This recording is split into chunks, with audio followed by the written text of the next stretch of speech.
a caterpillar. Okay, so this is the second video of 3 that I promised today because I need to make up for any lost time. Basically this video is going to be talking tips, advice, problems I've had, basically the actual processing of the physicality of the stuff that goes into the costume, the fabric, the sewing techniques, anything that I've encountered. Okay, so basically when I started out with the costume, the first piece I made was the front bodice, the magenta thing. I initially did try to look for just plain magenta, but that seemed too flat. It needed something else because I knew I wasn't going to be able to do the, if I don't know if it's beading or I don't know if it was 2 fabrics put together, but whatever the heck the front is on that bodice. So I wanted to find something that looked textured, something that would be eye-catching. Actually, it was my mom that found it. She went to Joann's and mentioned this magenta butterfly fabric that she thought in her mind would work. I went there. It was too bright and too shiny. I actually have a sample of it right here. See how it's essentially magenta, white, purple, and yellow, but it looked too shiny in the no, you can't see that, too busy, too bright, it would just clash with the purple that I picked out.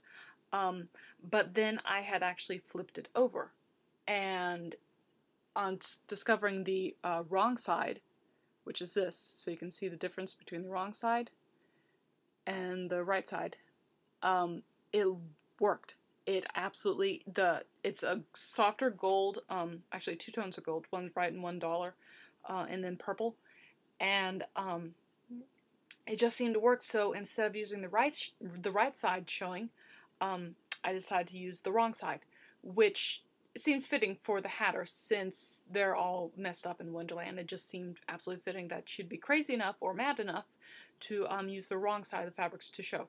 So that's what I did. I'm actually going to continue with it. I'm not quite done. I still plan on taking a magenta sparkly tulle to put over the fabric and then add random little bits of beading to get a graded look. I'll have pinks and light purples at the tops and then go to darker purples at the bottoms. So it'll give that graded look. Something sort of akin to what it was going for in the Broadway production. For the jacket itself, my mom and I looking at it had discussed that it was some sort of taffeta, some sort of heavyweight, something that was shiny and something that would be really, really pretty because it seemed to flow but also seemed to have a body with it. So I actually went online for shopping because the fabric shops around where I live are seasonal, so therefore they do not have dark colors when it's light color season, which is really annoying. But I went online, just Googled purple taffeta, and there are tons of online fabric shops, and I actually found a really nice crushed purple taffeta, which again, you really can't see it, but it's essentially, for those who haven't worked with crushed taffeta before, it's regular taffeta just scrunched up, and it gives it a nice light and dark effect. It's can be a bright royal purple and then a dark plummy purple and even black, so it gives a nice textured feel to it. The inside, actually, the jacket is fully lined, including the sleeves and the back, and most people don't do that because lining is a pain in the butt to do. It always is a pain in the butt to do, but it makes the costume more complete and more seeming an outfit rather than a costume. So I took I think it's a polyester blend because the way I found that out is my iron was set a bit too high because my mom had ironed something, and she didn't turn it down and I didn't check it, so I actually ruined a sleeve that way, but thankfully I had enough to redo it. So it's a really